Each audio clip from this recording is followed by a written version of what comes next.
In old Arab houses, a sirdab was built beneath the home to protect the family from the summer heat. But the sirdab beneath Dar Al-Najjar was not built to keep the heat out. It was built to keep a little girl inside. On his first night in the house, Yahya heard the sound of a silver anklet moving beneath his bed. Then, a child whispered his name from under the floor. Yahya. And when he finally opened the hidden door, he learned the truth. The girl was not waiting for someone to save her. She was waiting for someone to take her place. After his grandfather died, Bint Al-Najjar was forced to return to the house he had escaped more than 30 years earlier. Dar Al-Najjar stood at the end of an old Cairo alley, hidden behind a huge wooden gate that had remained closed for years.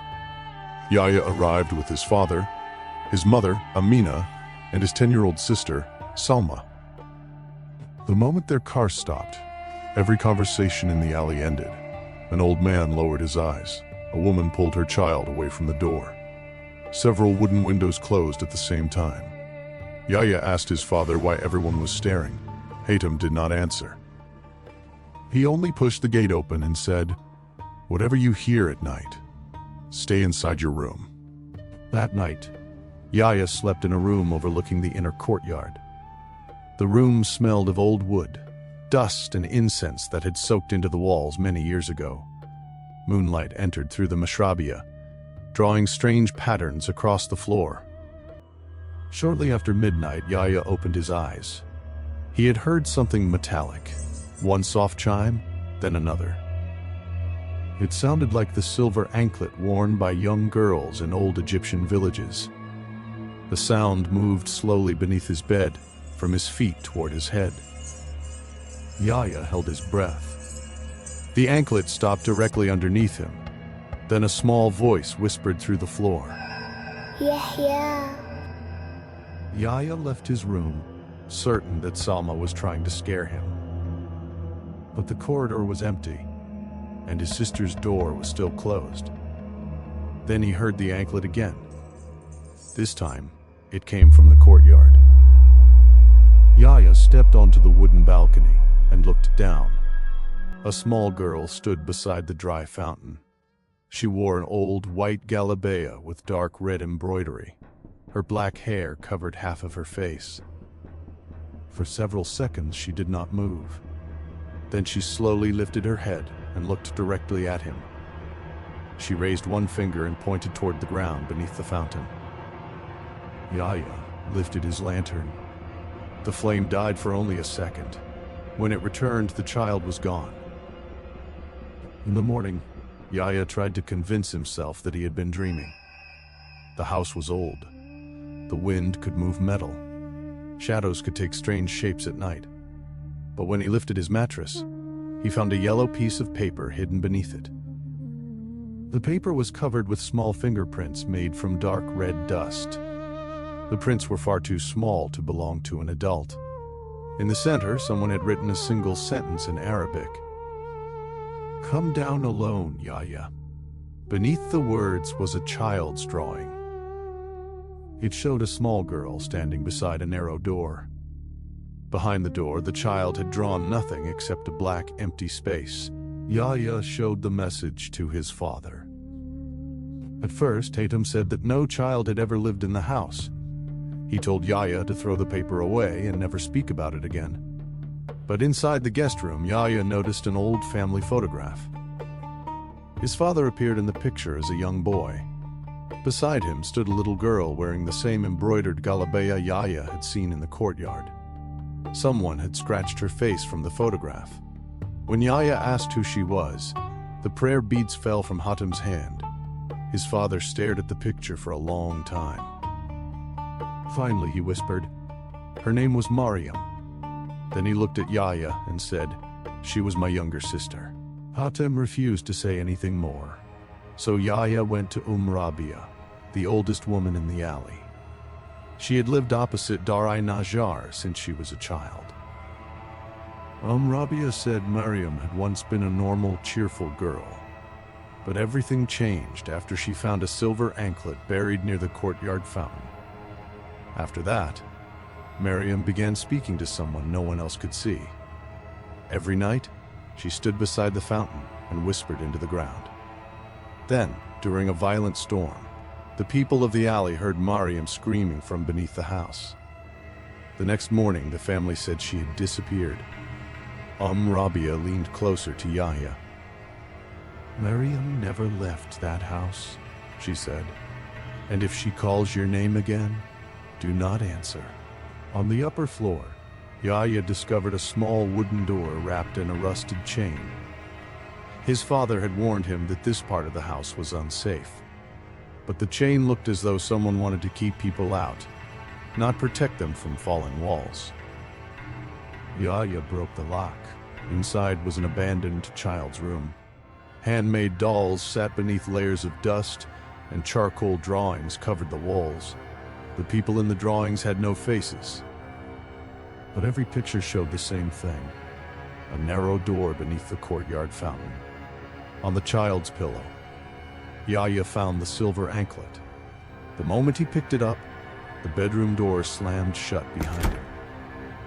After Yahya escaped the children's room, the anklet began to tremble in his hand. Each time he moved away from the stone staircase, the metal became still. Each time he returned, it began to ring.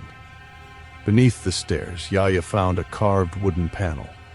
Behind it was a door so small that an adult would have to crawl through. Black iron nails had been hammered around the frame. Old red threads and faded geometric markings covered the wall. Someone had tried very hard to keep that door closed. Yahya placed his ear against the wood. At first, he heard a child crying. Then Maryam whispered, Open the door, Yahya. I'm cold. A small hand knocked 3 times from inside. Yahya opened the door and crawled through. Behind it, a narrow staircase descended beneath the house. The ceiling was so low that he had to bend forward as he walked. With every step, the sounds of the house faded. He could no longer hear his mother moving upstairs. He could not hear Salma. Even the traffic and voices from the Cairo alley disappeared. Only 3 sounds remained: water dripping onto stone, the soft ring of an anklet somewhere below, and the slow breathing of a child in the darkness. Small fingernail marks covered the red brick walls. Some were old and black. Others looked fresh. All of them pointed deeper into the Sirdab. At the bottom of the staircase, Yahya entered a circular room covered in red dust.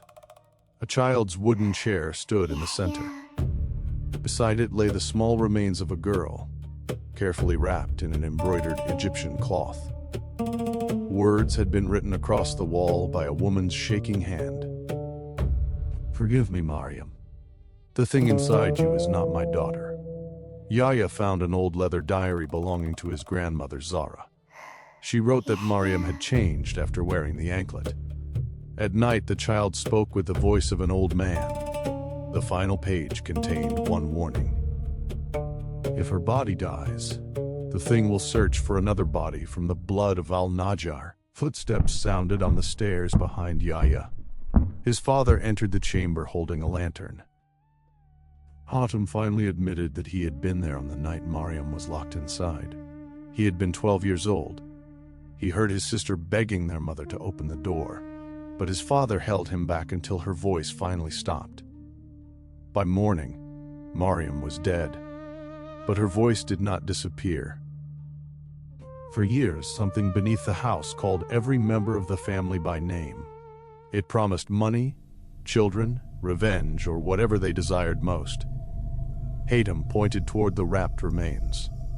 "The thing that called you is not Maryam," he said. "Maryam is lying in front of you." Hatem's lantern suddenly went out. A small figure appeared behind the wooden chair. Maryam looked exactly as she had in the courtyard: pale skin, tangled black hair, and the old embroidered galabeya. But this time she was smiling. In Maryam's voice she said, "You left me, Hatem." Hatem stepped in front of his son. The girl's voice changed. It became deeper, older, and filled with several whispers speaking at the same time.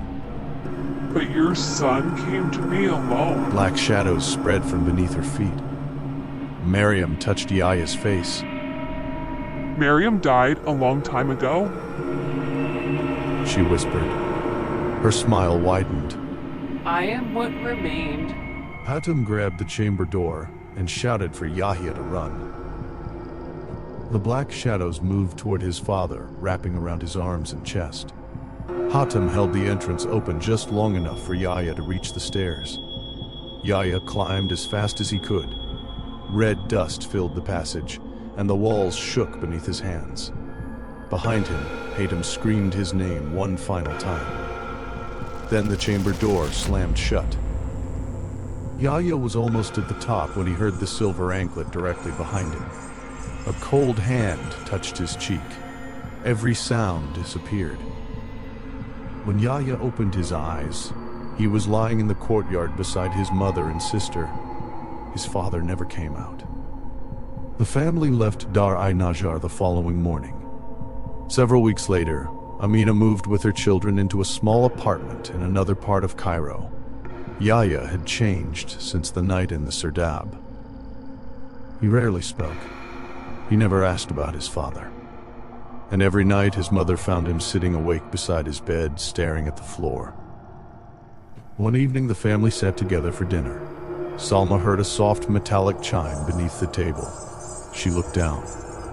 The silver anklet was wrapped around Yahya's left ankle. Her brother slowly turned toward her and smiled. Then 3 quiet knocks came from beneath the apartment floor. A weak voice rose through the concrete. Mama, it's me. I'm Yahya. Amina stared at the young man sitting in front of her. The voice beneath the floor whispered one final sentence. The one upstairs is not me.